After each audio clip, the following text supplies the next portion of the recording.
Assalamualaikum warahmatullahi wabarakatuh.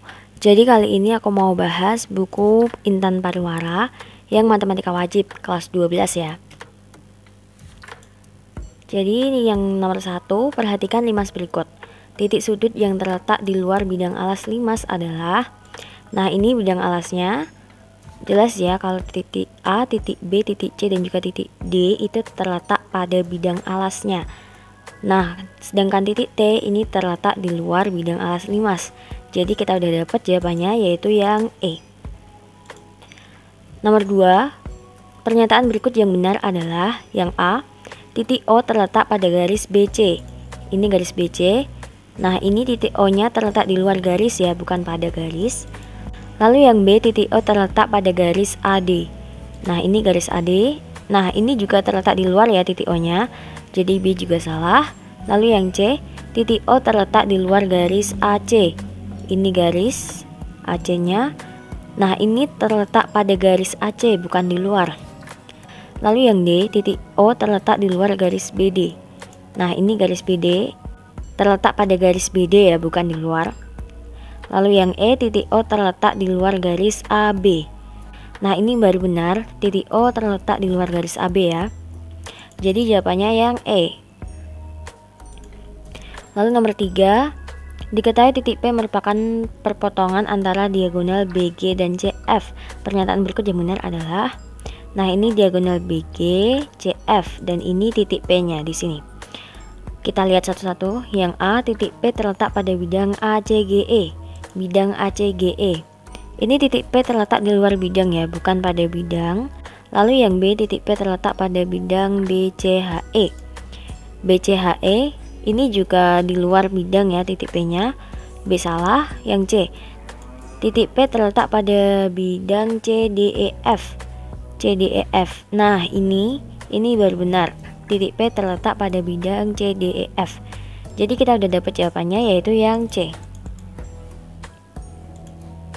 Nah, sekarang nomor 4, garis yang bersilang dengan garis EF adalah, ini garis EF ya. Nah, garis yang bersilang itu garisnya berbeda bidang. Jadi bukan satu bidang gitu garisnya. Kita lihat satu-satu. Yang pertama garis AB.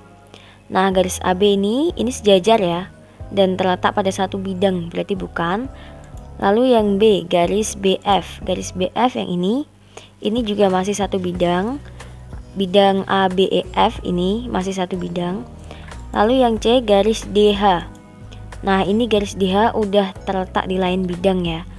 Jadi kita udah dapat jawabannya, yaitu yang C. Sekarang nomor 5, perhatikan limas berikut. Pernyataan yang benar. Kita lihat satu-satu.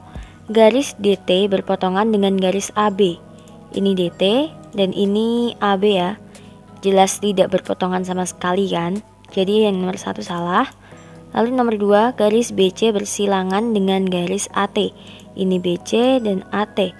Nah, ini terletak di bidang yang berbeda. Jadi garis BC dan juga AT bersilangan.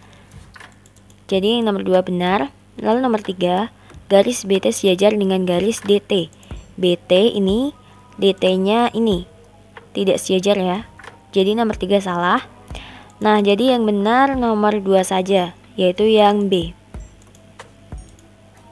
Sekarang nomor 6, perpotongan antara bidang ACGE dan bidang BEG adalah, kita lihat ini bidang ACGE dan ini bidang BEG. Nah, perpotongannya itu di sini, di garisnya ini, di garis EG ini. Jadi jawabannya adalah yang C, garis EG.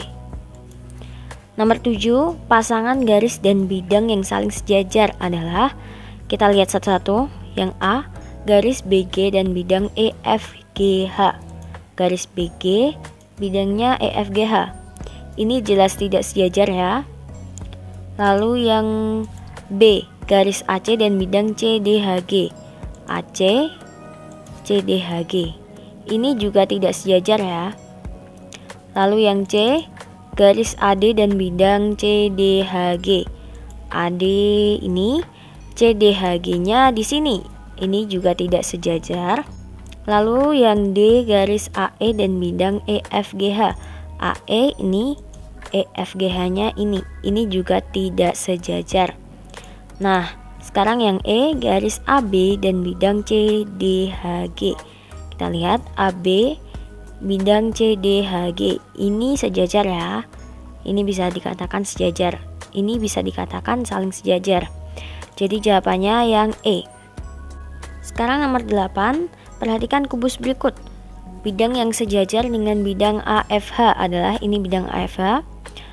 Kita lihat satu-satu ya. Yang pertama bidang DCGH. Di sini ini jelas tidak sejajar. Lalu yang kedua BCGF. BCGF di sini juga tidak sejajar. Ketiga EFGH. EFGH di sini ini juga tidak sejajar.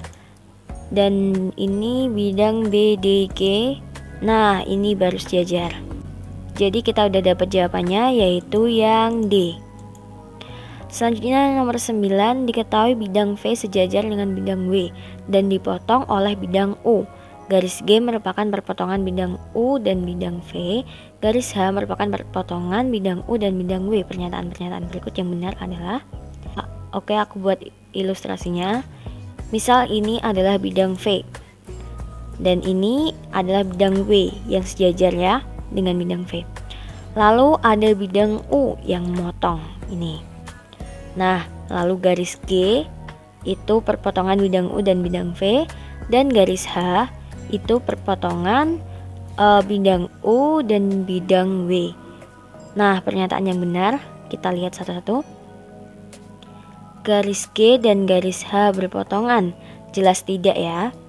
Lalu yang B, garis G dan garis H bersilangan, juga tidak bersilang karena masih satu bidang. Lalu yang C, garis G dan garis H sejajar. Nah, ini baru benar, garis G dan garis H sejajar. Jadi jawabannya adalah yang C. Nomor 10, diketahui garis G dan garis H bersilangan. Bidang alfa melalui garis G dan sejajar dengan garis H. Bidang beta melalui garis H dan berpotongan dengan bidang alfa. Jika garis K merupakan perpotongan kedua bidang tersebut, pernyataan berikut yang benar adalah, aku buat ilustrasinya. Ini misalkan garis G. Nah, di sini kan bidang alfa melalui garis G. Berarti garis G ini terletak di dalam bidang alfa. Nah, ini bidang alfa. Lalu di sini garis H itu sejajar dengan bidang alfa. Ini garis H ya. Nah, di sini kan bidang beta melalui garis H dan berpotongan dengan bidang alfa. Nah, ini bidang beta berpotongan dengan bidang alfa. Perpotongannya ini adalah garis K. Nah, sekarang pernyataan berikut yang benar adalah yang A. Garis K sejajar garis H. Jelas sejajar ya. Dan memotong garis G. Nah, coba ini garis G aku perpanjang kayak gini. Lalu garis K juga aku perpanjang. Nah, di sini kan bakal berpotongan kan? Jadi bisa dibilang garis K itu memotong garis G. Jadi jawabannya adalah yang A.